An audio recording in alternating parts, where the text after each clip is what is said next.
first speech censured, the first thought forbidden, the first freedom denied, changes us all irrevocably. Hey, it's Janowaz, and welcome back to another episode of Treknalysis. What do you get when Jean Simmons, the actress, not the musician, puts the Enterprise crew through an investigation turned witch hunt? You get a fine hour of television in the episode The Drumhead. A mysterious accident uncovers sabotage on the Enterprise. The Federation does have enemies. Now, occasionally during the production of the different Star Trek shows, budget and time constraints would result in what are called bottle episodes. Basically, special effects and action are minimal, existing sets are used, and even the guest stars aren't too big.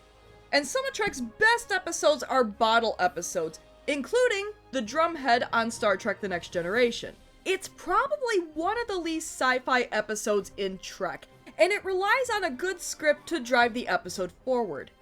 And it's not just an investigation either, but also commentary on individual rights and freedom. Today on Treknalysis, we're investigating a classic TNG episode in The Drumhead. I brought down bigger men than you, Picard! Justice hangs in the balance on Star Trek The Next Generation. But before I go further, make sure you subscribe to my channel. I talk a lot about Star Trek, video games, and whatever else I feel like talking about. And if you'd like to help support the channel, consider becoming a member. Be great to have you aboard.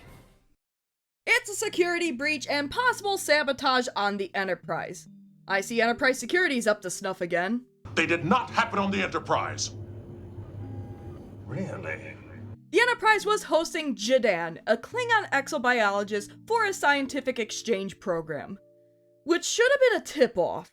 Jean is questioned by Riker and Troy, who, despite having proof that he's been up to no good, denies everything. You accuse me because I am Klingon.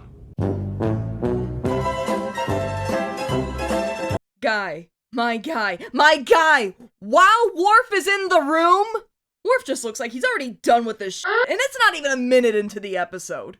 Well, after that, Jean's not really talking anymore, so Worf escorts him back to his quarters. He's very closed, but he is hiding something. Well, no Counselor Obvious! I mean, he could be hiding anything from secret files he stole, to his social security number, to the fact that he still wears footy pajamas. That doesn't tell us anything, Deanna! And if that wasn't enough, on his way back to his quarters, Jean decides to further insult Worf by bringing up his discommendation. Yeah, as far as everyone on the Klingon homeworld is concerned, his father Moog died betraying the Klingons to the Romulans, and he's disgraced. And suffice to say, it's a touchy subject for Worf. But hey, Jean's got a couple of buddies who can get Worf his honor back. Just point him in the direction of the nearest shuttlecraft. His mistake, however, was trying to offer a bribe to the most honorable Klingon in Star Trek. No, really, that's not an exaggeration.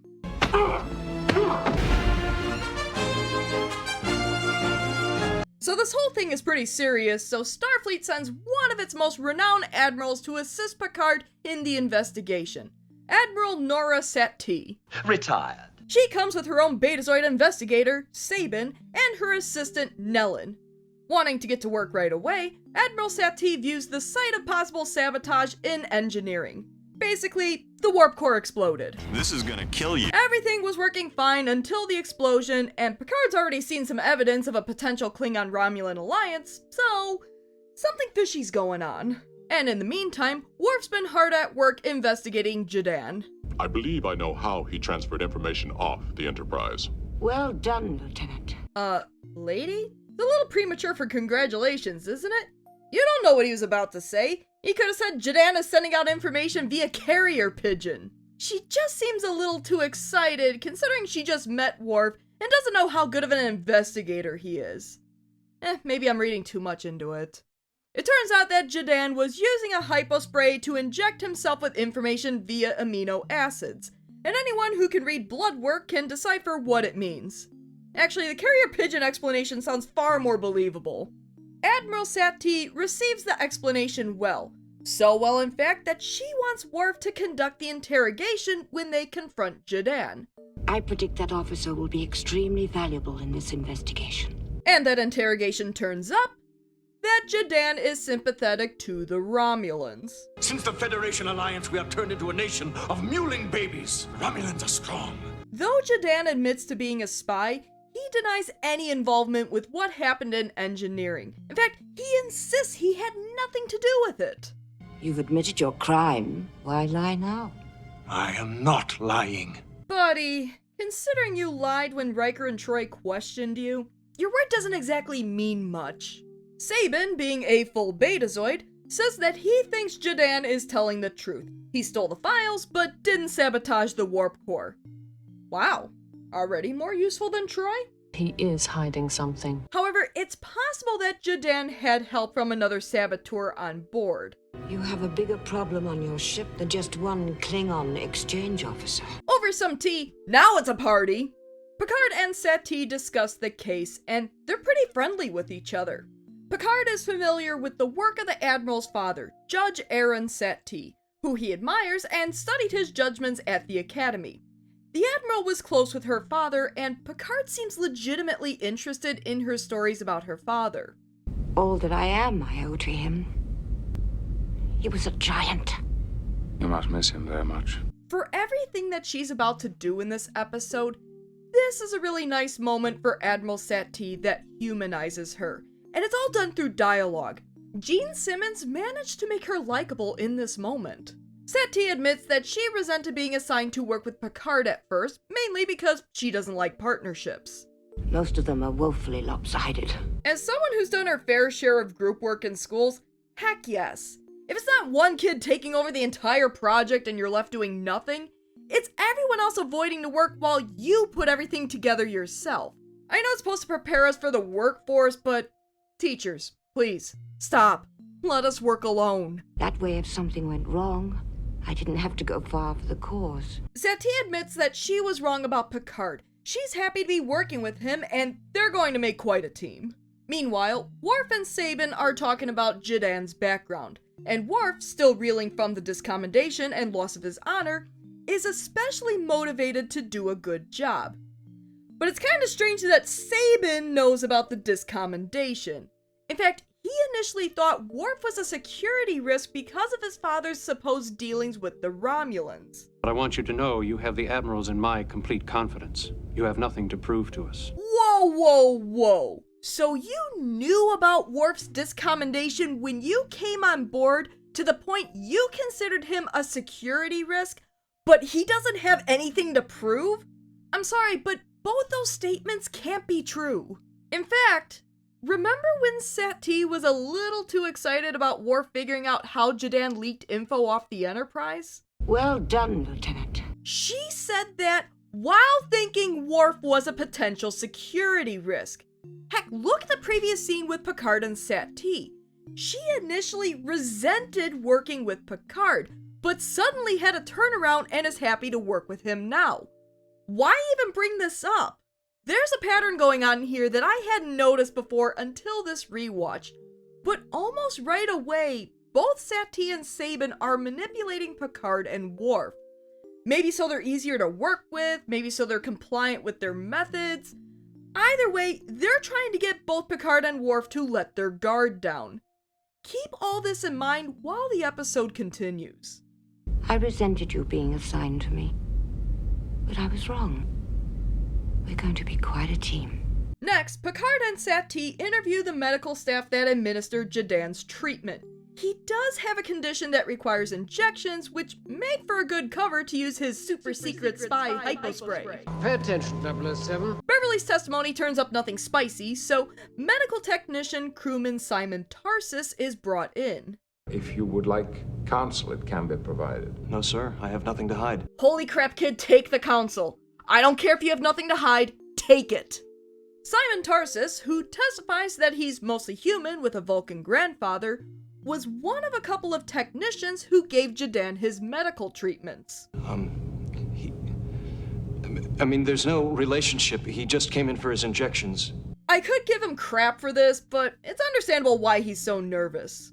Which is probably more reason he should have taken counsel who knows what the hell's going on! Outside of giving him his medicine and seeing him in 10 forward, Simon never had a conversation with Jadan, so he's excused. He's lying.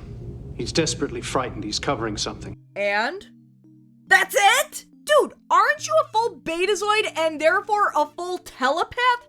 You can't tell us more about what he's lying about? I mean, we have a half betazoid that could basically give us the same information. And she might have lied on her resume. What, are you building up suspense for a big reveal? With possible saboteurs on board? Did you lie on your resume too? I mean, Waxana can read minds and she's a full betazoid as well. Jean-Luc? Shame on you for thinking such a thing. Okay, bad example. Think we got a cut-rate telepath here. So Picard feels a little funny basing suspicion against Simon Tarsus on Saban's intuition. Especially given his Deanna-level intuition. But you have a betazoid counselor. Surely you're aware of the advantages. Really? Like what? Walking around in little jumpsuits? Satie doesn't see anything wrong with going off of Saban's instincts, and Picard's trying to keep his cool while explaining to her that he doesn't act solely on Counselor Troy's instincts. I mean, why would he? Granted, Satie's being pretty unreasonable here, but she does bring up a good point. If Troy said someone on board might be dangerous, wouldn't Picard try to keep an eye on him? Yes, I admit I probably would. And perhaps I should reevaluate that behavior. Not sure that applies to this situation, Jean-Luc. After all, right now, you guys don't know there's another saboteur on board. That's a little different from an active threat you're trying to stop as opposed to a theoretical one. Picard points out that there's a lack of real evidence, and I agree. After all, he could be lying about anything from playing hooky to stealing Riker's beard conditioner. But Satie insists we will have clear evidence, but if we don't act now, it'll be too late. There are lives at stake here! Saban, I hope you're not building up to a big reveal with possible lives on the line! Meanwhile, in engineering, Geordi and Data took a look at the warp core and determined it was a faulty casing. Minor fractures that no one could have detected, probably put in during their last inspection. It was only a matter of time. Alright, case closed, we have our spy, and there's no sabotage. Just because there was no sabotage doesn't mean there isn't a conspiracy on this ship. Oh, son of a! Now you're just looking for trouble. Probably going to start looking at everyone on board to see if they've jaywalked in the last 10 years. Or downloaded music off Napster. Satie and Saban are convinced that there's a conspiracy on board. After all, how could Jadan have done everything without help? Agreed would be difficult, but not impossible. Exactly. Heck, why not ask Jadan himself if he had any help? You have two betazoids who can tell if he's lying. Theoretically, of course. Hey, Jadan, did you have help? No. He's lying, Captain! Boom, now you know. We should continue to investigate Tarsus. He was hiding something. Gee, if only we had a betazoid who could tell what he was hiding. They're not delegates, those two are assassins. Your minds are so unsophisticated I can read your thoughts in my sleep. Saban suggests that they continue to investigate Simon Tarsus so they can prove he's innocent. Because apparently he's not innocent until proven guilty now? Of course he is. What Saban is saying is that... Oh, so you're playing that game, are you? Remember what I said about Satie and Saban manipulating Picard and Worf? Picard was pushing back on the idea that Simon is involved at all, and Satie is only emphasizing his innocence to get Picard to go along with it. There's a lot of subtle mind games going on here. Simon is called in for questioning again, and why is everyone here? What, were the holodecks booked up? Are you guys that bored? Because spies and saboteurs don't like the bright lights of an open inquiry. No, I'm still more concerned about why everyone opted to watch this. You guys have no life. So this time, they're forcing Simon to take on Riker as legal counsel. Probably Matlock was booked up for the week. Mr. Blaster. Yes. No further questions. Beverly's questioned again, only this time she's much more annoyed at everyone, but only delivering her annoyance with a fraction of Pulaski's sass. It was an innocent social gathering. If it was still innocent, why do you hesitate to give us the names? Picard threatens to stop the hearing since it's already going off the rails, only for it to get worse. What would you say if I told you there is evidence that the explosion in the engine room was caused by a corrosive chemical? Hold up, my discount telepathic friend! That's totally not what happened. It was a faulty part, and you're just making shit up to trip Simon up into saying something incriminating. I don't know if he can legally do that. It feels like it shouldn't be legal. But minimally, it's unethical. How can we believe someone whom we know to be a liar? That's real cute coming from a guy who just lied less than a minute ago. Sabin reveals that Simon lied on his application to enlist in Starfleet. His grandfather was not a Vulcan, but a Romulan. Following Riker's sage legal advice, Simon pleads the Fifth, or the Federation equivalent of it. I refuse to answer that question in that the answer might serve to incriminate me. Now the shit's hitting the fan. It's no longer about investigating a conspiracy, but about convicting an innocent crewman. Well, innocent of sabotage anyways. He did still lie on his application. And Worf's sending all his security officers to track down everything Simon's done over the last 5 years. Relatives, associates, school friends. Warehouse, farmhouse, henhouse, outhouse, and doghouse. Even submit him to a polygraph? What, 2 questionable betazoids aren't cutting it? This is not unlike a Drumhead trial. And title. Also willing to bet a good chunk of us never knew what a Drumhead trial was before this episode. Basically, it was a fast-track court-martial on the battlefield, and anyone who was up for a Drumhead trial was guilty and set up for severe punishment, usually execution. Worf maintains that there was a traitor who admitted to his crime, and that Simon Tarsus basically did the same thing. He refused to answer the question about his Romulan grandfather. Dude, right to remain silent. Or at least it is here in 21st century America. Apparently it's the 7th guarantee in the Space Bill of Rights. Picard is firm that we can't allow basic Federation rights to be used against its citizens, but Worf insists that they have to find Federation enemies. Except that's how it all starts. But the road from legitimate suspicion to rampant paranoia is very much shorter than we think. Picard invites Simon to his quarters to get to know the guy over some tea. Now it's a party! Would you go for some lemon? Lemon?! How'd you like your tea? Tea? Earl Grey, hot. Of course it's hot. What do you want in it? Nothing. Simon is basically a regular guy who is eager to join Starfleet and explore the galaxy. And the day he was posted to the Enterprise was the happiest day of his life. But now, because of one little fib on his application, he's done. I lied on my application, and that mistake will be with me for the rest of my life. Now, Simon shouldn't have lied on his application, although it's probably more common than we think. But he doesn't deserve a full-blown witch hunt over a case that should have been closed a long time ago. I'm not sure what kind of punishment he should get for falsifying his family history on a Starfleet application. He probably should get something for that. But not this. Charge him a fine, with credits or whatever the hell the Federation and their no money rule allows. Slap his wrist. Have him tutor Wesley for a month. I don't think so. But don't completely ruin the kid. Picard approaches Satie, who is going out of her way to ignore him. And she's shocked that Picard wants to stop the investigation and is justifying every unethical thing she and Sabin have done so far. Oh, we lied to him? What, that was just applying pressure. Oh, he's innocent? How do you know? You talked to him over tea? Oh, he admitted he shouldn't have lied? Why are you so naive, Picard? But then Satie drops the biggest bombshell about her life. I have no friends. Lady, I'm not surprised. She also makes some veiled threats against Picard.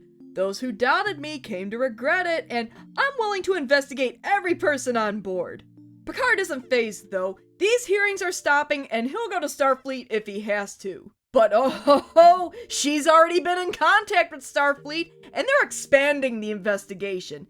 In fact, they're even sending another admiral to watch. You never told me about this. I report to Starfleet Command directly. I do not need your permission or your approval.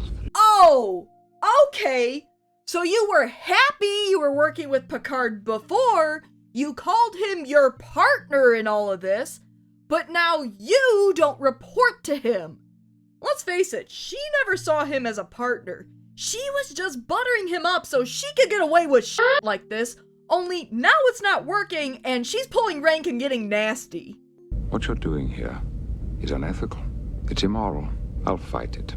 A few moments later. Admiral Satie has ordered you to report to the interrogation room at 0900 hours. Oh, that's petty! With a non-retired admiral in attendance, I guess his cable was out too. Why is everyone here again? Picard opts to make an opening statement, which Satie tries to block, but Picard points out that it's his right. I believe that Chapter 4, Article 12 of the Uniform Code of Justice grants me the right to make a statement before questioning begins. This trial has gotten out of hand. It started out over a legitimate concern. There was a spy, but he was caught. And now we're just hounding a poor guy because his grandfather happened to be a Romulan. He begs Satie to end this trial before it gets any worse. Trial based on insinuation and innuendo. Now the main point of all of this is for Satie to discredit Picard and even ruin his career. Yep, she's that petty. First, let's talk about the Prime Directive, shall we? After all, Picard believes in it. You have violated the Prime Directive a total of 9 times since you took command of the Enterprise. 9? Those are rookie numbers. Okay, but what happened on Stardate 44390? Or, as us fans know it, Data's Day. Remember when Vulcan Ambassador T'Pel turned out to be a Romulan and Picard basically delivered her back to the Romulans by accident? At this point, even Worf is taking this all personally.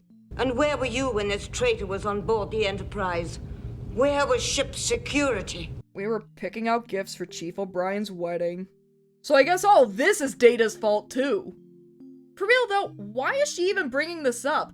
Picard put it in the report, he's not covering it up. Starfleet hasn't squawked about it. If anything, Geordi running around acting like Romulan Zoolander is far more damning.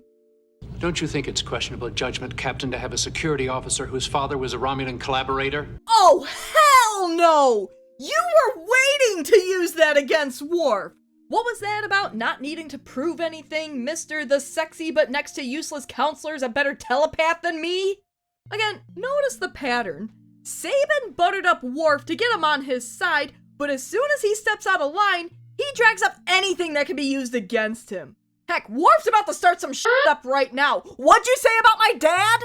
And only Picard can make him back down. Yeah, buddy, be glad that Picard was there. Worf has no problem throwing Enterprise visitors around. Have you completely recovered from your experience with the Borg? Meanwhile, Sisko's phasing in and saying, hey, I want to hear this.